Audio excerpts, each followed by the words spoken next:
Hello and welcome back to More Than a Lumpy Jumper and our series Being Reflective. This is part of the podcast where Bridge and I revisit past episodes to reflect on what strikes us now listening back, what we've learned and are still learning, threads we might have missed or forgotten to unravel, and how some of those threads have turned into full episodes of their own. And as always, the surprises that pop up along the way.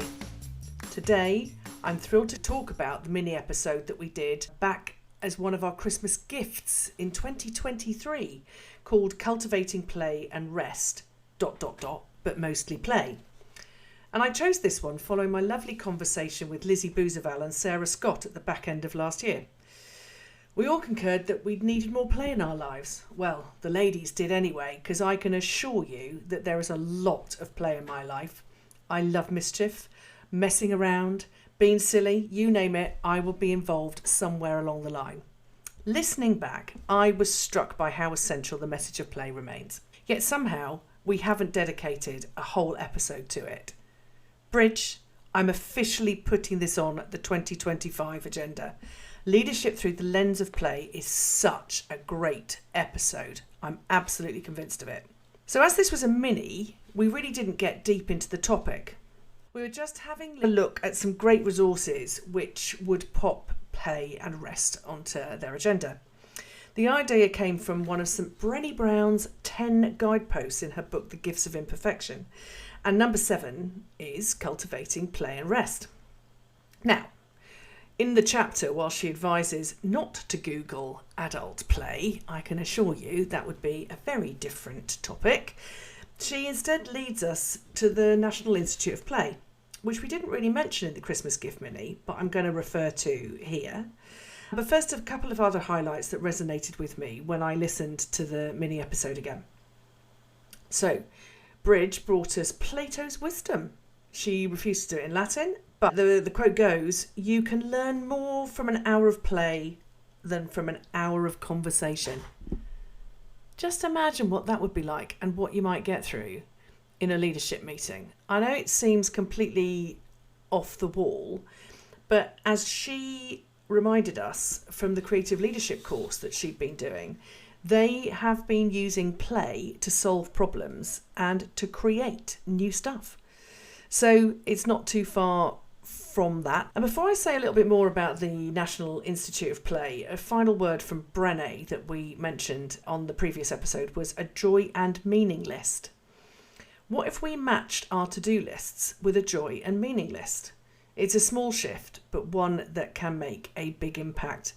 And the interesting thing is, I did do it after the episode and I haven't kept it up. And so it's almost like a reflection here. It's a note to self that I need to do that again, because I think it's in a recent episode again with Ali and Amy that we talked about JOMO, the joy of missing out, and having that joy and meaning list, where we have to make decisions about what we have the time and capacity to do. But play may well need to be one of those in whatever way, shape or form it works best for you. Which brings me nicely on to talking about what I found on the National Institute of Play's website, which is where I want to go and explore Darling Bridge. But here's a few little teasers. So the first one is about rediscovering play. I mean, so many adults that I speak to, or indeed that you may hear this from, say, I don't know how to play anymore. That's just not true. It's not that we don't know, it's that we've forgotten. And it puts me in mind of the film Hook with the amazing Robbie Williams, when he sits down to pretend food and is furious because he's starving. And then by the end of that scene, if you remember rightly, he's created a food fight and the food materialises. Now, okay, that all might be a little bit far-fetched, but it is about getting into the grip of what play can feel like again. And he remembers. And I think that's pretty gorgeous. So for you, if it was Lego, if it was climbing trees, if it was storytelling, what would 5 minutes of play look like for your day? And what would that make possible? I also came across the compass of joy. I love that, the compass of joy. The idea of following your compass of joy is transformative. So what energises you? What makes you laugh or lose track of time? These are clues to the playful practices that you may want to be repositioning in your life for 2025. Which brings me to the last point that the National Institute of Play comes up with, is the exploring your play personalities.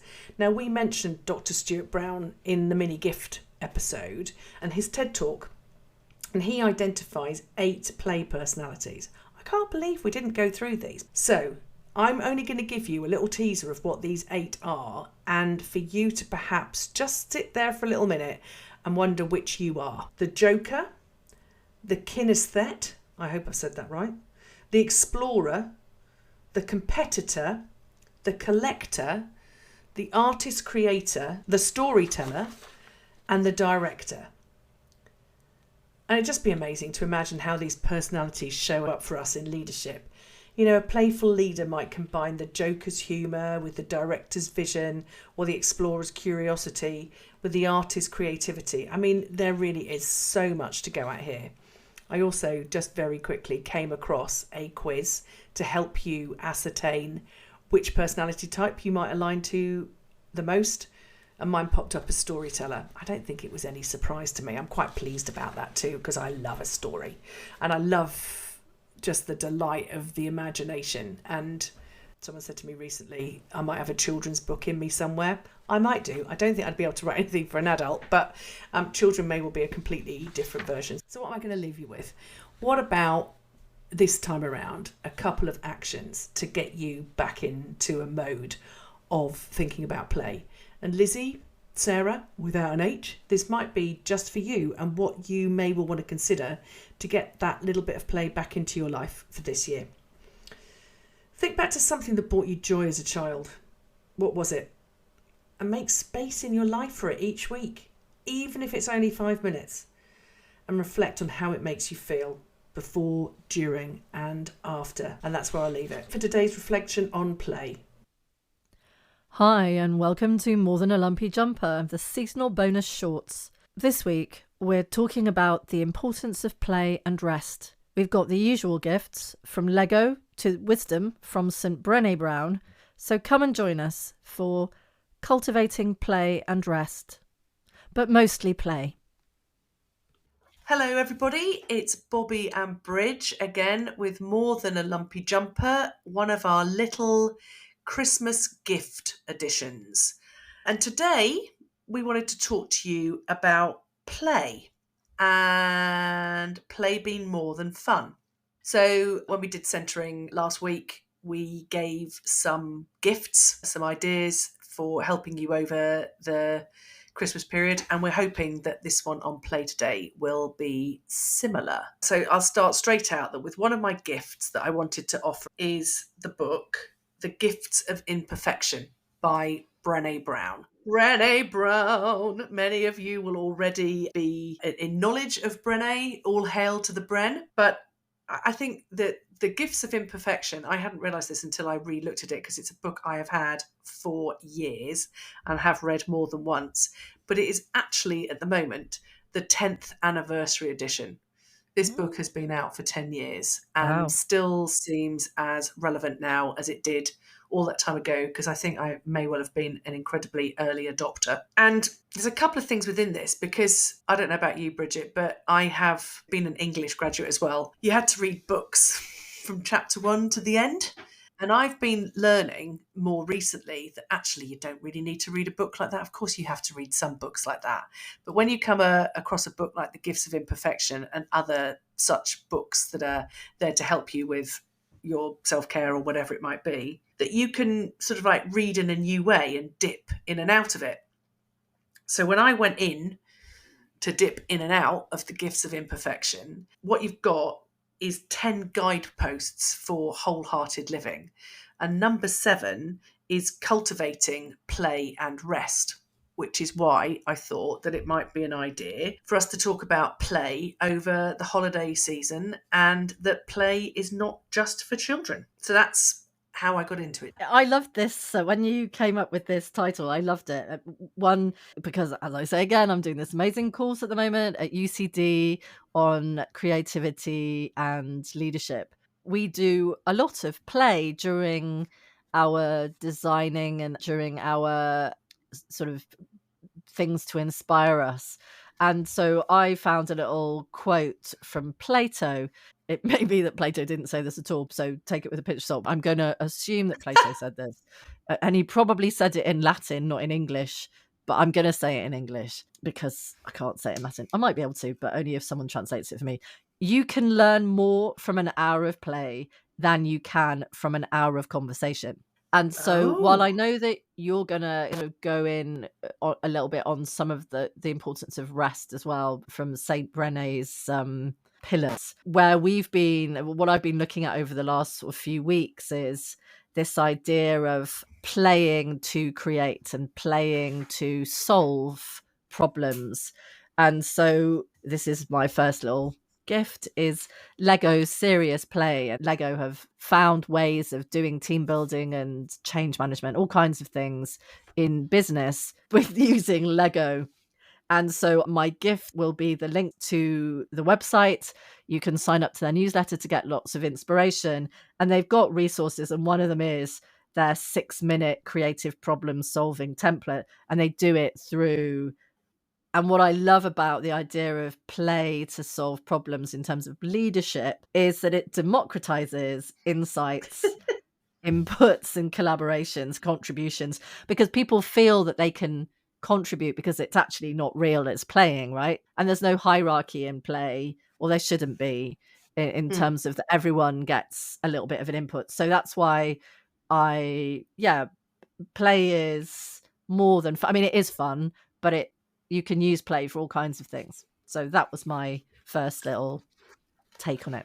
Yeah, and I'm just going to riff off that because I'll give you my other little gift, which is Dr. Stuart Brown's TED Talk on play. And what he's saying in all of this is that humour, games, what he refers to as like rough housing, Ooh. British bulldog, that sort of stuff, or let's make it a little bit gentler, pillow fighting or water fighting, things like that. He also talks about flirtation and fantasy as well, which I thought started to getting us onto a completely different track, but keeping it in the play mode. But his premise is that plenty of play in childhood makes for happy, smart adults. And I completely agree. I completely agree. And the fact that I say you and I definitely have not taken it out of our vocabulary or activity, but many, many adults do. Yeah. And yet I love nothing more than a water fight, fancy dress, messing around is my favourite pastime. It's such a level of release and just really good. And I completely agree with you that I think it aids learning. When we spoke last week about those multi-generational Christmases that a lot of people, may well be having or whatever, I'll be there playing with my grandson's new toys. Is he going to be allowed to play with them? No, not until I have. But it's a bit like my brother. I love you, Jono. My brother will tell you he used to get Lego every Christmas and had to go off almost into hiding to be allowed to make it himself because I would get hold of it and say, let me help, which meant let me do it for you. Oh, Jono. So I know he's had a lot to put up with in his life. Yeah. So the whole Lego thing is a real thing for me. I won't be allowed to go full on fancy dress, but there will be, What? the silly, Why? the silly. Well, I might be able to do it by myself, but I just look a bit ridiculous. The hats. Has that ever stopped you? I know. I don't know. Even as it came out of my mouth, I wondered why I was saying it. But also the Christmas silly glasses, the hats, playing games. I just love it. So there will be play in our house, and all adults are expected to participate wholly. I think that Christmas, though, or this time of year, whether you celebrate Christmas or not, it is particularly a time where you have permission to play. And so it is for those people who do miss play in their lives. And I know that there are many people who, have said, God, it's the first time I've done this for such a long time, when we've been doing our little exercises with Lego or whatever random pieces of paper we've been given, is that this is the time when you have permission to play. And that's why I think if you're not going to do it now, then and you don't really get any other opportunities. So take the advantage, even if it's like baby steps into playfulness. Yeah, my final little gift One of the things that we've been looking at is design thinking. And while that's been completely alien to me, not really how I have looked at things, but it's become more apparent that design thinking applies to not just creating clever cars or space rockets or whatever, or AI, but also all kinds of things. And, there are a number of processes for design thinking, which is to gather insights, to frame the problem, ideate, prototype, and test. And things like ideation and prototyping and testing are all quite, for me, can be quite playful. And so taking this idea of design thinking, there's a book by Bill Burnett and Dave Evans called Designing Your Life, How to Build a Well-Lived, Joyful Life. And it applies design thinking to creating the life that you want, a well-lived life. I like that concept. They also have a book that applies to careers, building a career. But this is the one that, for me, a well-lived life is the thing that I certainly would aspire to. I love that. I really love that. And we're almost able to come full circle on the Brené Brown book, because one of the other things that I was going to talk about was the business about cultivating play and rest, because play can be restful, because it has you easing up on stuff, doing things that you wouldn't normally be doing. And she talks about digging deep, and how do you dig deep? And dig is, I'm afraid to say, another acronym, but it's get deliberate, get inspired, get going.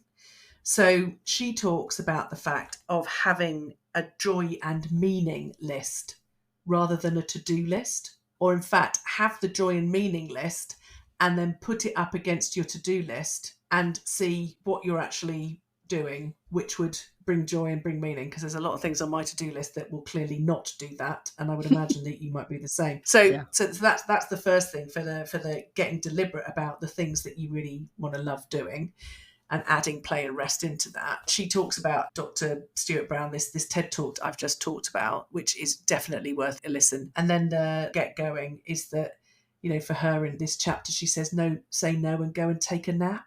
That's why I love her. I have to say, napping is one of my favourite things to do. So that whilst, there'll be a lot of people going, oh yeah, but she says things that are blindingly obvious. Well, they're not if you're not doing them. Yeah. And that's what I love about it. She's so practical. It's the simple things that make it wholehearted, all the way that you describe it in the book. Those words about meaning. Yeah, well-lived life. Well-lived, and she uses wholehearted. I think that's cool. Awesome. Right then. Is that all of our gifts? That's all of our gifts. Christmas. We are nearly there. The question is, has anyone heard Wham yet? I'm going to keep saying it. I heard it last Christmas, but not this Christmas, so I'm still in the competition. All right then. People won't know what I'm talking about. Bye. To all our listeners, thank you for joining me in this moment of reflection. Remember, play is not a luxury. It's essential for your well-being, your creativity, and your leadership. So until next time, stay curious and stay playful.